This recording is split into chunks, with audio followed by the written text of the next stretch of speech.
Hello everyone.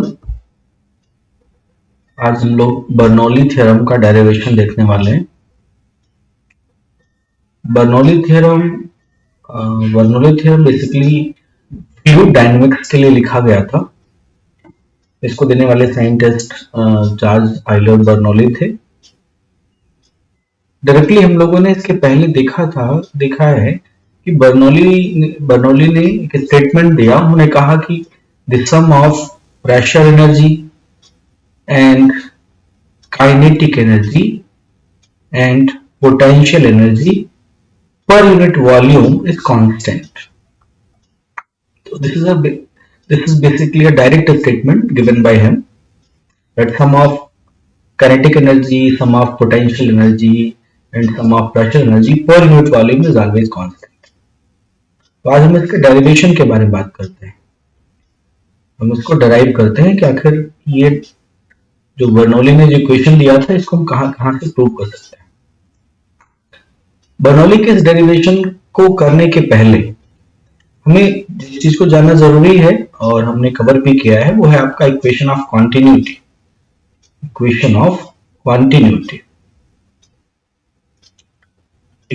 Continuity अगर हम जानते हैं तो हम यहाँ पे इक्वेशन ऑफ कॉन्टिन्यूटी का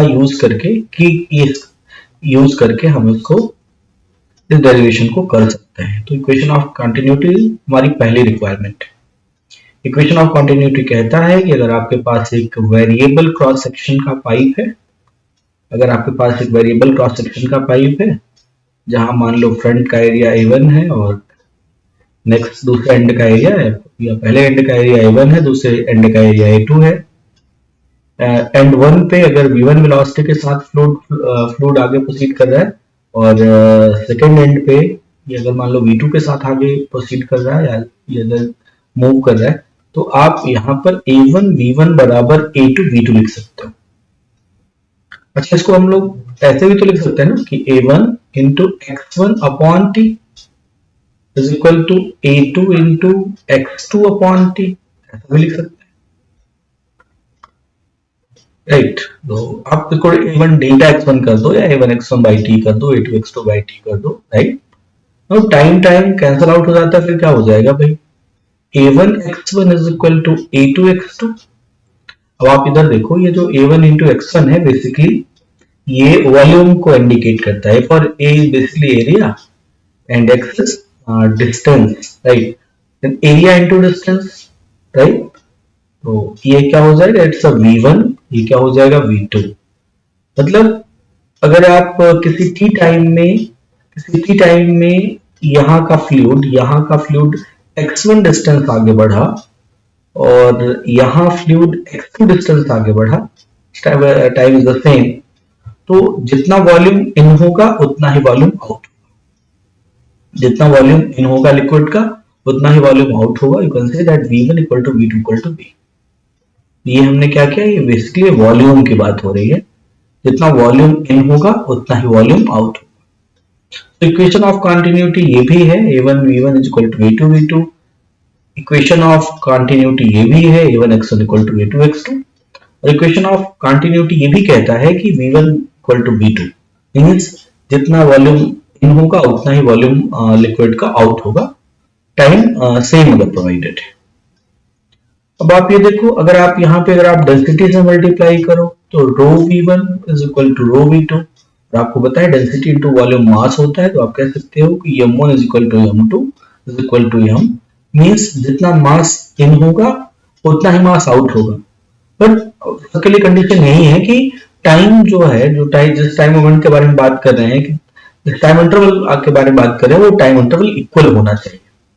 इक्वल टाइम इंटरवल के बारे में बात हो रही है कि अगर आप एक मिनट का इन देख रहे हैं तो 1 मिनट का आउट देखो, 1 मिनट में कितना वॉल्यूम अंदर पानी इन हुआ, 1 मिनट में उतना ही वॉल्यूम पानी बाहर जाएगा, तो टाइम सेम होना चाहिए। तो इस डेरिवेशन का जो पहला की कॉन्सेप्ट है वो है आपका इक्वेशन ऑफ कॉन्टिन्यूटी, ये तो हमें जानना जरूरी है।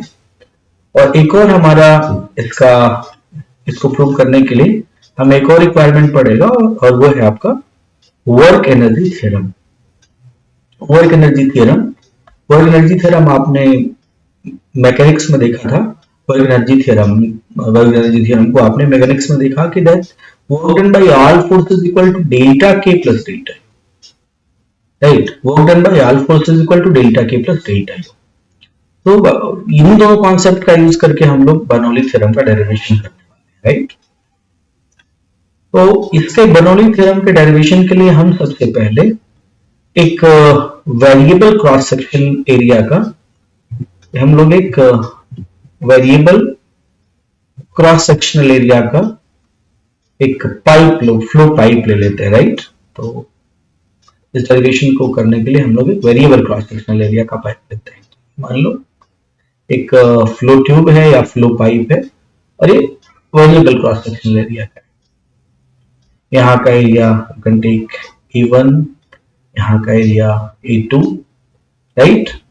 अब ये यहाँ पे फ्लूइड मान लो इन हो रहा है, तो यहाँ का स्पीड यू कैन टेक, भाई यहाँ पे जो फ्लूइड इन हो रहा है उसका स्पीड V1 है और यहाँ से जो एग्जिट हो रहा है वहां का स्पीड V2 है, राइट। आप यहाँ पे कोई पॉइंट मेंशन कर लो, यहाँ पर एक पॉइंट मेंशन कर लो, इसका पॉइंट का इसका हम लोग लेवलिंग कर लेते हैं, इसकी हाइट भी दे देते हैं। मान लो आपका ये एंड का हाइट, पहले एंड का हाइट h1 हो और मान लो दूसरे एंड का जो हाइट है वो h2 के बराबर हो, h2 के बराबर हो, राइट। फ्लूइड यहाँ पे फ्लो कर रहा है, तो फ्लूइड यहाँ पे फ्लो कर रहा है, then there must be some pressure also. यहाँ का प्रेशर मान लो, इधर का प्रेशर तो मान लो, यहाँ का प्रेशर आप ले लो, सपोज यहाँ का प्रेशर है P1 और यहाँ का प्रेशर ले लो, यहाँ का प्रेशर ले लो P2। क्योंकि हम लोग लो पोटेंशियल एनर्जी से हाई पोटेंशियल एनर्जी की तरफ जा रहे हैं, तो ऐसे फ्लूइड फ्लो नहीं करेगा, there must be some pressure. Pressure का हमें हेल्प लेना पड़ेगा, एक फोर्स का हेल्प हमें मदद लेना पड़ेगा, तभी ये लो पोटेंशियल एनर्जी से हाई पोटेंशियल एनर्जी पर ये लिक्विड जा पाएगा। Now how we can apply the work energy theorem here. यहाँ पर हम लोग वर्क एनर्जी थ्योरम अप्लाई करेंगे। वर्क एनर्जी थ्योरम की मदद से हम इस डेरिवेशन को कर सकते हैं। वर्क एनर्जी थ्योरम कहता है कि भाई work done by all forces is equal to delta K plus delta U. अब यहाँ पे ये ऑल फोर्स है क्या, तो बेसिकली जो work done by all force में यहाँ एक्सटर्नल फोर्स के बारे में बात हो रही है। अब एक्सटर्नल फोर्स क्रिएट कौन कर रहा है, तो एक्सटर्नल फोर्स क्रिएट कर रहा है आपका प्रेशर P1 और प्रेशर P2। अगर आप यहाँ पे work done by external force देखो कितना होगा, तो सबसे पहले तो आप ये देखो, मान लो यहाँ पे जब ये लिक्विड फ्लो किया, तो यहाँ पे मान लो ये लिक्विड का ये जो फ्रंट एंड है, मतलब ये जो आपका फ्रंट एंड है, ये जो फ्रंट एंड है या फ्रंट क्रॉस सेक्शन है, ये लिक्विड का यहां से यहां तक फ्लो कर गया टाइम t में डिस्टेंस x या डिस्टेंस x1। इसी तरीके से जब ये यहां से फ्लो किया, तो यहाँ का भी कोई क्रॉस सेक्शन यहाँ पे आगे बढ़ा होगा with in same time t, और ये इसने डिस्प्लेसमेंट लिया x2। बाकी x1 x2 में क्या रिलेशन है ये हमने इक्वेशन ऑफ कंटिन्यूटी में इससे पहले देख लिया है। इसके पहले हम लोग यहाँ पे कर चुके हैं, a1 equal to a2 a1x1 equal to x2 a2x2, ये सारी चीजें हम कर चुके हैं। तो what is the work done by this external force, तो वर्क के लिए रिस्पॉन्सिबल कौन है, वर्क के लिए रिस्पॉन्सिबल है ये दो बंदे P1 P2। P1 A1 into x1 ये आपका वर्क डन फ्रंट एंड पे है, तो ये पॉजिटिव वर्क है। क्यों पॉजिटिव वर्क है, क्योंकि यहाँ पे आप देखो जिधर फ्लूइड का डिस्प्लेसमेंट है उधर फोर्स भी लग रहा है, देन P1 A1 फोर्स को इंडिकेट करेगा, that is pressure into area. Pressure into area force होता है, तो ये आपका फोर्स हो जाएगा, फोर्स इनटू डिस्प्लेसमेंट। पर अगर आप दूसरे एंड पे देखो, तो यहाँ पे ये दूसरे एंड पर अगर आप देखो, तो इस एंड पे आपका जो है वो डिस्प्लेसमेंट के अपोजिट में आ रहा है, तो इसका मतलब इधर आपका नेगेटिव वर्क डन होगा, तो that is minus P2 A2 x2। मैंने यहाँ नेगेटिव क्यों लिया, क्योंकि ये लिक्विड आगे जा रहा है, जबकि जो P2 A2 फोर्स है जो P2A2 फोर्स है वो पीछे की तरफ लग रहा है, that's why we have taken इसको work done by the P2A2 as a negative. तो work done by external force आ गया और तो डेल्टा के। अब मान लो ये मास m है, ये भी मास m होगा, सेम जितना मास इन होता है भाई उतना ही मास एग्जिट होता है।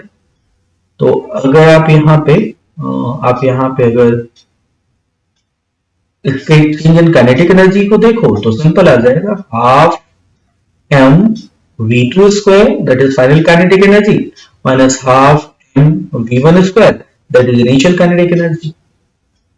इक्वेशन ऑफ कंटिन्यूटी ने पहले बता दिया भाई जितना मास इन होता है उतना मास आउट होगा, बस ये है कि आप टाइम से तो हो जाएगा 1/2 m v2 square minus v1 square.